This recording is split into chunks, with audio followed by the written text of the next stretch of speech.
Olá pessoal, Gabriel do GR Invest aqui, sejam bem-vindos a mais um vídeo aqui no canal. E é o seguinte pessoal, no vídeo de hoje a gente vai estar dando continuidade à nossa nova série de episódios relacionados aos indicadores, tá? Então, se você ainda não viu o vídeo anterior, onde a gente fala sobre o primeiro indicador, que é média móvel, então eu recomendo que você volte um vídeo e assista ou assista posterior, beleza? Então eu já fiz outras séries também aqui no canal relacionados a padrões de figuras gráficas.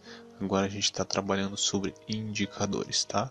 Tudo isso para quê? Para tentar passar para vocês de uma maneira mais simples como que se entende os gráficos, como que fazer a leitura de um ativo de uma maneira simplificada, beleza? E organizada, como eu estou disponibilizando aqui no canal, beleza? E é o seguinte, pessoal, no vídeo de hoje a gente vai ver sobre um indicador muito famoso, tá? Que muita gente usa, que é o estocástico, beleza? Então, pessoal, o que é o estocástico? Geralmente, a gente sabe que o estocástico é um indicador que indica, né? Como o próprio nome já diz, os indicadores eles indicam. A gente não pode confiar 100% em indicadores. A gente sempre tem que ter a confluência de um ou mais fatores, de dois ou mais fatores, para a gente poder entrar em uma determinada operação. E os indicadores eles nos auxiliam, né, a tomar as nossas decisões. A gente dá uma olhadinha nos indicadores e etc. Beleza? Então, o estocástico, pessoal, é um indicador que ele vai dizer para a gente quando o mercado está sobrecomprado e quando o mercado está sobrevendido. Ou seja, quando, assim como as médias móveis, que eu comentei no vídeo anterior, quando o preço está muito afastado das médias móveis, significa que esse ativo está sendo negociado por um valor muito acima de um preço médio de últimos períodos, de um determinado período.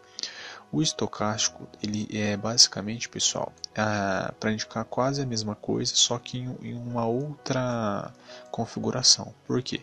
Quando há um rally muito grande de compradores ou então de vendedores, que os preços esticam muito, geram um movimento muito grande, os indicadores dizem para a gente que esse ativo está sobrecomprado ou então está sobrevendido, tá?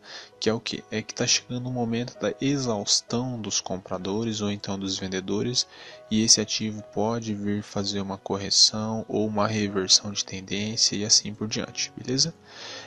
Então vamos dar uma olhadinha no indicador para eu tentar passar para vocês como que eu leio o indicador, como que ele auxilia na tomada de decisões para vocês terem uma noção, beleza? Então nessa plataforma que a gente está utilizando, o indicador está aqui embaixo, tá? Mas pode ser em outras plataformas como Profit, etc. E eu estou utilizando essa plataforma por quê? Porque eu estou trabalhando um projeto de ações e eu estou utilizando essa plataforma para poder investir em ações, tá? Mas no caso, qualquer plataforma vocês adicionam o indicador, tá? E ele geralmente vem na parte inferior da tela. Então aqui embaixo tem o nosso indicador de estocástico. Mais uma observação, pessoal. O indicador que eu utilizo com um período de 25. O padrão, se eu não me engano, é 12, tá? Quanto maior esse período, pessoal, ele vai ter leituras mais lentas, digamos assim. Quanto menor esse período, menor serão as leituras, tá? O 25 eu vou explicar para vocês daqui a pouco porque eu cheguei nesse resultado. O padrão geralmente é 12, mas vou mostrar para vocês aqui como que funciona. Por exemplo, nesse momento aqui, o ativo já vinha em uma tendência de alta, ele tem um forte rally dos compradores e chega nesse determinado valor aqui, tá? Quando chega nesse determinado valor, se a gente olhar o nosso estocástico, ele está acima do 80, que é um valor considerado como sobrecomprado, tá? Então, quando o ativo está aqui no gráfico do estocástico acima do 80, a gente sempre vai procurar por vendas ou esperar ele voltar a um determinado valor para a gente poder comprar novamente, seguir na tendência. Então a gente pode ver que ele está acima do 80, então ele está sobrecomprado. Ou eu poderia vender, ou eu aguardaria o ativo retornar até um preço considerável, próximo às médias, para mim poder comprar novamente. E o que a gente vê é que quando ele cai, faz essa correção, que os vendedores tomam o controle do mercado nesse momento, ele chega, pessoal, abaixo do 20 ou próximo à região do 20 aqui embaixo, significando que o mercado está sobrevendido, está próximo a uma exaustão de quem está vendendo e os compradores devem reassumir o controle novamente. Então, nesse momento, eu não vou comprar aqui, porque o ativo está longe da minha média, o estocástico indica que ele está sobrecomprado, ou seja, a força dos compradores está prestes a chegar ao fim.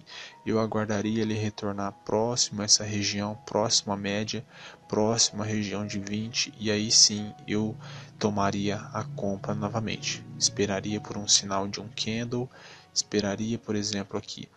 Essas duas linhas, geralmente, uma é uma média de 3 e outra é a linha do estocástico. Quando a média cruza a linha do estocástico, a gente pode considerar estar entrando no ativo, beleza? Então a gente pode ver aqui, ó.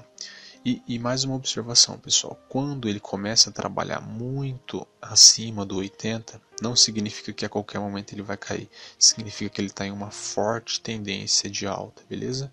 Então aqui ó, a gente pode ver que ele trabalhou em um longo período acima de 80. Isso daqui é um gráfico diário desse ativo, então a gente pode ver que daqui até aqui ele trabalhou acima do 80. Não significaria que eu iria procurar por vendas, significaria que ele estava em uma forte tendência de alta. Eu teria que aguardar ele retornar novamente próximo à minha média para mim poder tomar uma posição de compra, beleza? Então é isso, pessoal. O estocástico ele tem essa função de nos auxiliar tanto para a gente poder comprar próximo a uma região de quando ele está próximo ao 20 ou abaixo do 20 em uma tendência de alta, ou também para a gente poder vender um ativo em uma tendência de baixa quando ele está sobrecomprado. Beleza? Mais uma observação que eu quero passar para vocês também, pessoal.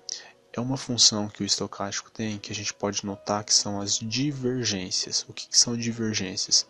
É quando a gente vê que no gráfico ele está formando topos em ascendência e no estocástico a gente vê que ele está formando topos em descendência. Aqui a gente pode ver um exemplo claro disso, pessoal. Ó. Então nesse momento aqui eu posso ver, pessoal, ó, não, aqui não vai ter, tá próximo, mas não vai ter, tá? Porque ele faz fundos próximos, mas aqui são fundos longos. Vamos ver esse daqui, ó. Esse daqui é um pouco mais fácil da gente poder entender a divergência. O que é a divergência, pessoal? A divergência é quando no meu gráfico eu vejo uma região de fundos bem próxima, ou até mesmo esse fundo poderia ser mais baixo que esse fundo, ou seja, o gráfico perde essa região dessa mínima e forma um fundo, beleza? Então aqui a gente pode ver uma região de fundos aqui, ó, nessa linha mais ou menos, digamos assim, tá? Então aqui eu vejo quase na horizontal. Porém aqui no meu estocástico eu vejo esses fundos em ascendência. Isso chama-se divergência. Nesse caso é uma divergência altista, significando que esse ativo tem forte potencial de pegar uma direção de altista ou um movimento de alta nos próximos dias, beleza? Aqui a gente pode ver desse modo. Para ser melhor ainda, pessoal, esse fundo poderia ser menor do que esse fundo, como eu comentei, e aqui estaria da mesma forma, em alta, beleza? Em uma linha na diagonal, beleza? Pessoal, é isso. Isso daqui significaria que a gente poderia estar entrando nesse ativo e a gente poderia projetar. Vamos fazer uma análise completa disso daqui. A gente projeta esse movimento para cima desse último fundo.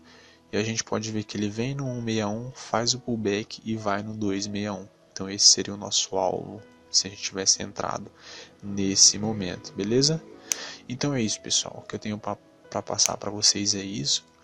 E a questão de utilizar o período 25 é justamente para a gente poder observar as divergências. Se eu estivesse utilizando o período de 12, isso daqui não seria tão evidente quanto o período de 25. aqui eu teria uma forte confirmação de que eu poderia comprar esse ativo nesse momento aqui, ou no momento que ele rompe esse topo e volta e faz o pullback, beleza? Pessoal, é isso. O estocástico é um indicador muito utilizado por muitas pessoas, só que a maioria das pessoas não se atentam a esses detalhes e é muito importante a gente não, por exemplo, querer vender um ativo quando ele está em tendência de alta, por mais que ele esteja sobrecomprado. É importante a gente aguardar ele retornar próximo à região de 20 para aí sim tomar uma compra novamente, beleza?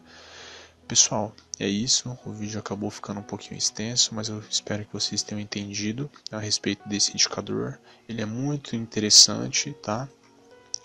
E peço também, pessoal, que vocês se inscrevam aqui no canal, ativem as notificações para não perder nenhum vídeo e deixem um like também, comentem, compartilhem e fiquem com Deus, beleza?